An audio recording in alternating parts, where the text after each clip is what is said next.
So who are you looking forward to seeing at the resurrection? Who are you looking forward to seeing at the resurrection? I suppose if we took a moment, we would have all kinds of different testimonies here today. Well, frankly, I look forward to seeing, and I've told you before about my mother. She was the tower of strength in my life, but I also look forward to seeing my father, who just a few months before he died, he accepted Jesus as his Savior. So I'm looking forward to seeing him. You know, and I ask myself the question, my friends, as you probably ask yourself, are my loved ones in heaven? Are my loved ones in hell? Are my loved ones in purgatory? That's the question that many people are asking, and there are most churches will say that your loved ones are in one of those areas, either in hell, heaven, or purgatory. And this morning we want to be able to see what the scriptures enlighten us and give us some reasons. So I want you to notice that you have a insert in your bulletin, a blue insert in your bulletin, and we can have some lights on.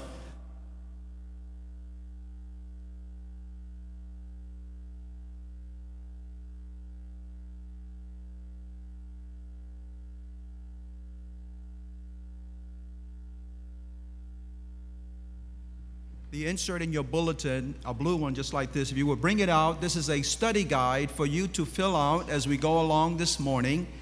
And you can take this home with you, and this will be a reference for you in the future. Is this on now? Not yet. Is it on?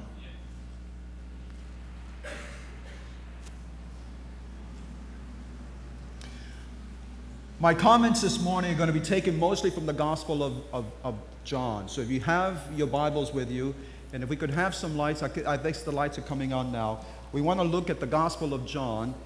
I'd like you to turn with me to the Gospel of John, chapter 11. The Gospel of John, chapter 11. This is a very lovely story, a story that we all are so familiar with, the story of Lazarus. I want you to follow with me the first 3 verses of John chapter 11. Now a certain man was sick, Lazarus of Bethany, the town of Mary and her sister Martha. It was that Mary who anointed the Lord with fragrant oil, that wiped his feet with her hair, whose brother Lazarus was sick. Therefore the sisters sent to him, saying, Lord, behold, he whom you love is sick. Now I want us just to stop there for a moment, because this is also a lovely passage. He who you love is sick. The truth of the matter is, my friends, that people, please keep in mind that the people that Jesus loves do get sick and they do die. And so when the doctor comes and gives you some bad news, whatever the news may be, I want you to first to remember that Jesus loves you just as much as he loved Lazarus in his sickness. His love for us never changes. Notice if you will, verses 5 and 6. Now Jesus loved Martha and her sister and Lazarus. So when he heard that he was sick, he stayed 2 more days in the place where he was. He stayed 2 more days in the place where he was. And as you read the rest of the chapter, we won't have time to go through every verse, but as you read the rest of the chapter on your own, you're going to discover that actually Jesus stayed away 4 days by the time he went by to the tomb to see where his friend had been buried. 4 days. And Jesus said, we wonder sometimes, why did Jesus stay away? Jesus waited 2 days, and we often question the wisdom of God in such situations like that. But you know what, friends? God knows the best course to take. God always knows the best course to take. Notice the screen, if you will. There are 2 quotes that I want to share with you on the screen. God never leads his children otherwise than they would choose to be led if they could see the end from the beginning. Did you hear that? God never leads his children otherwise than they would choose to be led if they could see the end from the beginning and discern his glory of the purpose they are fulfilling. Notice the very next slide. To all who are reaching out to feel the guiding hand of God, the moment of greatest discouragement is the time when the divine help is nearest. I'm so encouraged by that. The moment of greatest discouragement is the time when divine help is nearest. They will look back with thankfulness upon the darkest part of their way. Now notice, if you will, go back to Lazarus chapter 11, John chapter 11, verse 5 and 6. Now Jesus loved Martha and her sister and Lazarus. So when he heard that he was sick, he stayed 2 more days in the place. Verse 11. These things he said, and after that he said to them, our friend Lazarus sleeps, but I go that I may awaken him. And then his disciples said, Lord, if he sleeps, he will do well. However, Jesus spoke of his death, but they thought that he was speaking about taking rest and sleep. Then Jesus said to them plainly, Lazarus is dead. It's a wonderful thing to follow along here, because for the Creator and Savior of this world, death is asleep. For the Creator and Savior of this world, death is asleep. Jesus taught that when you die, you don't go to heaven, you don't go to hell, you don't go to purgatory, you go to sleep. Most people have a difficult time with that, but that's exactly what the Bible is saying to us here. One of the difficulties that some people have about understanding this whole concept of death is some of the parables that Jesus told in the Bible. Go, if you will, to the Gospel of Luke, to chapter 16 in the Gospel of Luke. And there is a parable that is very well known to most of us. This is the parable of Lazarus and the rich man. And notice there, beginning with verse 19, Lazarus and the rich man. There was a certain rich man who was clothed in purple and fine linen and fared sumptuously every day. But there was a certain beggar named Lazarus, full of sores, who was laid at his gate, desiring to be fed with the crumbs which fell from the rich man's table. Moreover, the dogs came and licked his sores. So it was that the beggar died and was carried by the angels to Abraham's bosom. The rich man also died and was buried. In verse 23, and being in torment in Hades, he lifted up his eyes and saw Abraham afar off and Lazarus in his bosom. And then he cried and said, Father Abraham, have mercy on me, and send Lazarus that he may dip the tip of his finger in water and cool my tongue, for I am tormented in this place. This is a very interesting parable, and people have all kinds of different interpretations. But the thing that I want you to notice here, my friend, is that it looks, by the reading of this parable, it looks as if one goes to heaven or hell after death. And so, but notice carefully that if this parable is a literal description of death, there are 3 things that one has to take into consideration. Number 1, heaven is Abraham's bosom. And I think most of us would realize that that is not exactly a very compatible thought. Number 2, not only that, but heaven and hell are within shouting distance. Now, of course, we know that that isn't so. Heaven and hell are not within shouting distance. And number 3, relief in hell is a single drop of water. And again, we understand as we think through this that Jesus was talking about a parable. This was a very popular parable that was going around at that time. A fictitious story, if you please. Jesus uses that to prove a point. And the question that I want to ask this morning is, what is the point that Jesus is trying to make in this parable? What is his point? Jesus' point is that the parable of the rich man and Lazarus is not the truth about death, but rather is the truth about life. Our response to opportunity and privileges here will determine our destiny there. And if you have a pencil, and I trust that you will please fill in your blanks, because this will be a great study guide for you.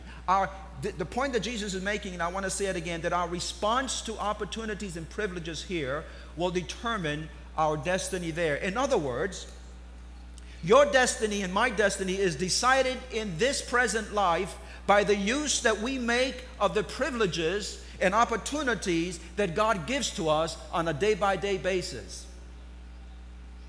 In other words, at the end of the day, when it's all said and done, you get what you live for. You and I will get what we live for. Notice verse 25 of the same chapter, verse 25.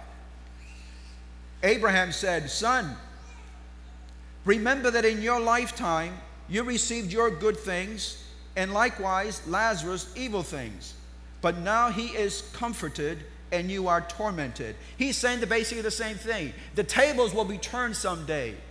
At the end of the day, you will receive that which you lived for. That's a profound question, isn't it? A profound statement. Notice verse 31. Verse 31. But he said to him, "If they do not hear Moses and the prophets, neither will they be persuaded, though one rise from the dead." As you read the entire chapter of Luke 11, this man who is in Hades, as they say, who is in hell, and he is tormented, and he realizes there's nothing anybody can do for him, and so he yells out to Abraham, who is eons and eons away, he yells out, "If nothing can be done for me, please do something for my 5 brothers. Maybe they still have time." And Abraham comes back and says to them, if they do not, they have the same privileges, they have the same opportunities that you've had in life, and that is my Holy Spirit and the Holy Scriptures. And if they are not convinced by the Bible, if they're not convinced by the Holy Spirit, neither will anything else help them. Even someone coming back from the dead. That's an astounding situation.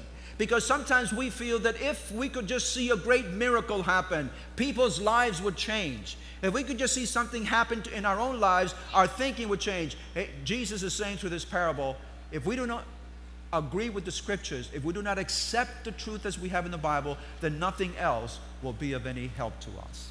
That's profound. Another passage that is troubling to some people is the Gospel of Luke. Go over to the Gospel of Luke again, just a few pages from there. Luke 23. Luke 23. And this is another well-known story. And of course, this is the story. This is not a parable. This is the story of Jesus, the day of his death on the cross, and he is between 2 thieves. This is the thief. Notice there, beginning with verse 39. Then one of the criminals who hanged blasphemed him, saying, "If you are the Christ, save yourself and us." But the other answering rebuked him, saying, Do you not even fear God, seeing that you are under the same condemnation? Verse 42. And then he said to Jesus, "Lord, remember me when you come into your kingdom." And Jesus said to him, "Assuredly I say to you, today you will be with me in paradise." And the question that I've had is, the problem that most people have is where the comma is.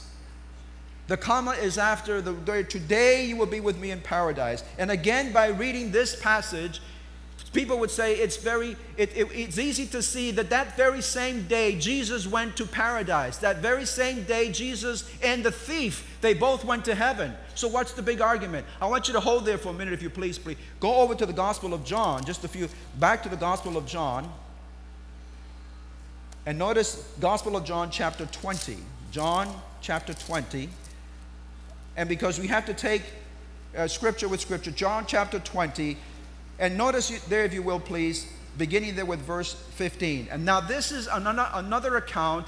This is the account of Jesus at his resurrection morning. He had just resurrected, and you remember the scene. Mary sees Jesus, recognizes his voice, and she almost rushes over to embrace him. Verse 15, Jesus said to her, "Woman, why are you weeping? Whom are you seeking?"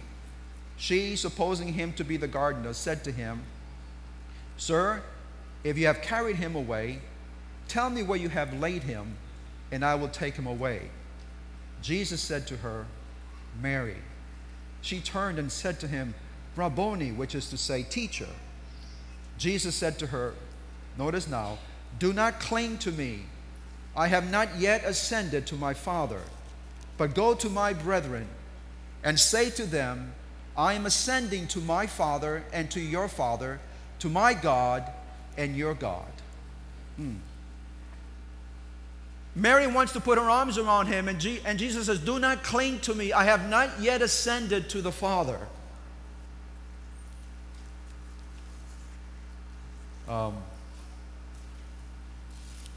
It's interesting to note that as we go back just briefly again to the thief on the cross, back to Luke 23, verse 43, the thief on the cross.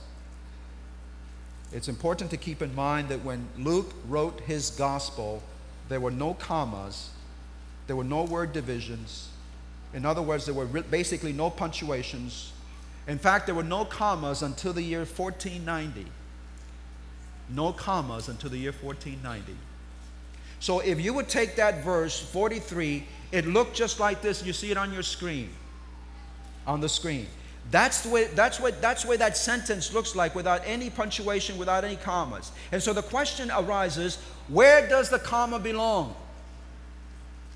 If you put it after you, as it is in your translation, it means that very same day. And that's exactly where the translators of the King James Version put the comma. A group of people got together and they says, where would be the best way? They all decided that this is where it should go. But based on Jesus' statement in John 11 that we just read, John 11 verse 11, and John 20 verse 17, the comma in Luke 23 actually should come after today. In other words, surely I say to you today, comma, you will be with me in paradise. It's interesting that in the Hebrew word for soul appears 754 times in the Old Testament. And it is rendered in 45 different ways, but not in one instance is it ever mentioned immortal. Never mentioned immortal. In fact, the Bible teaches that the soul dies. Notice on your screen, Ezekiel 18:20, the soul who sins shall die. Job said that death is asleep, for now shall I sleep in the dust, and thou shalt seek me in the morning, but I shall not be found. That's Ezekiel 18:20 and Job 7 verse 21. Deuteronomy should be on your screen. Deuteronomy chapter 31. Deuteronomy chapter 31 verse 16. And the Lord said to Moses, behold, you are about to sleep with your fathers. Ecclesiastes 9 verse 5. For the living know that they will die, but the dead know nothing. Now, I find something also quite interesting and very fascinating, that on the day of Pentecost, you notice in your bulletin printout, Peter says something very interesting and very important about David. Look at your study guide there in Acts chapter 2, verse 29 and 34. Let me speak freely to you of the patriarch David, that he is both dead and buried, and his tomb is with us to this day. For David did not ascend into the heavens. And I asked myself, I said, really? David, a man after God's own heart, not gone to heaven yet, after all of those centuries? Apparently that's what he's saying here. And I'm reminded again of that beautiful, beautiful passage in John chapter 14 that Jesus tried to give one of the best, most encouraging promises to his disciples before he went back to heaven. You remember the promise that he made to them and to us as well. John chapter 14 verses 1, 2, 3. Let not your heart be troubled. You believe in God, believe also in me. In my Father's house are many mansions. If it were not so, I would have told you. I'm going to prepare a place for you, and if I go and prepare a place for you, I will come again and receive you unto myself, that where I am, there ye may be also. That's a beautiful promise. So I get from that promise something very clear. One big reason Jesus is coming back is so that you and I can be with him. But that is a strange thing for Jesus to have said if his people who have died have been with him already for a long time. So I asked myself, why didn't he say to his disciples instead, who, by the way, all of them would die, why didn't he say to them, let not your hearts be troubled, you will be coming to me when you die? He didn't say that. He said, he held out the resurrection as their blessed hope, as he holds it out to you, not death. And so the resurrection is our blessed hope. And I asked myself a long time ago, I says, I wonder, would heaven be heaven for a mother in heaven seeing her children suffer on this earth? I take my own mother who died when I was very young, and I often wonder, what if my father had remarried, which he never did, if he remarried and for some reason, if he had married the wrong person and she was mean to us children, she treated us terrible, so much so that we lost our faith in God and we left God altogether. And I'm wondering if my mother in heaven would be very happy. She wouldn't be. Heaven would not be heaven for her for very long. It would become hell. And so I thank God that she doesn't have to see any of the things that have happened. John 11. Go back to John 11 again, please.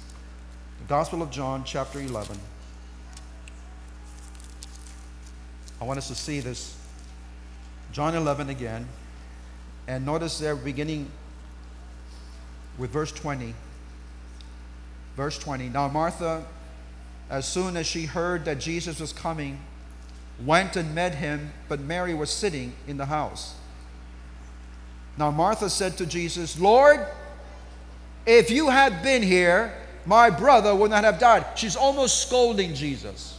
She's almost saying, where were you when I needed you?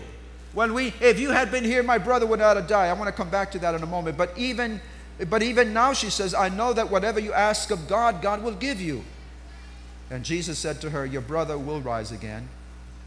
Martha said to him, I know that he will rise again in the resurrection at the last day. Jesus said to her, I am the resurrection and the life. He who believes in me, though he may die, yet shall he live. But I want to go back to that little, Lord, if you had been here, my brother would not have died. You know, my friends, I believe that that's the same response that everybody who loses a loved one has going through his mind. God, why were you when we needed you? If you had been here, our loved one would not have died. But I want you to notice also verse 35. They say that verse 35 in that chapter is the shortest verse in the whole Bible, and it simply says, Jesus wept. That's all it says. Jesus wept. God weeps every time one of his loved ones dies. Notice, if you will, verse 38 of the same chapter, verse 38. Then Jesus again, groaning in himself, came to the tomb. It was a cave, and a stone laid against it. Jesus said, take away the stone. Martha, the sister of him who was dead, said to him, Lord, by this time there is a stench, for he has been dead 4 days. Jesus said to her, did I not say to you that if you would believe, you would see the glory of God? And then they took away the stone from the place where the dead man was lying. And Jesus lifted up his eyes and said, Father, I thank you that you have heard me. Verse 43. When he had said these things, he cried with a loud voice, Lazarus, come forth. And he who had died came out, bound hand and foot with grave clothes, and his face was wrapped in a cloth. And Jesus said to them, loose him and let him go. Wow. Loose him and let him go. In other words, death, let him go. And yet we're going to hear as Paul says, O death, where is your sting? O grave, where is your victory? Listen, friend of mine, if you have Jesus, and this is the bottom line, if you have Jesus, you have all you will ever need to wake up one day from the sleep of death. If you have Jesus, you have all that you will ever need to wake up from the sleep of death. And you know, ever since that first sermon that I preached a few weeks ago about death and sleep, this is, by the way, the second in a series of 3. Several weeks ago I gave the first. This is the second. But ever since I preached that first one, and we sang, some of you may remember, we sang in the closing song, the closing hymn, Give Me Jesus, Give Me Jesus. Ever since then I've been humming that song every now and then. And so I want us to sing that this morning as our closing hymn. And I want to sing it without the accompaniment of any piano. I'd like to invite Brandon to come up. Oh, when I come to die, that's hymn number 305 in the hymnal. 305 in the hymnal, if the words are not up on the screen. Oh, when I come to die, oh, when I come to die, oh, when I come to die, give me Jesus. Give me Jesus, give me Jesus. You may have all this world, but give me Jesus.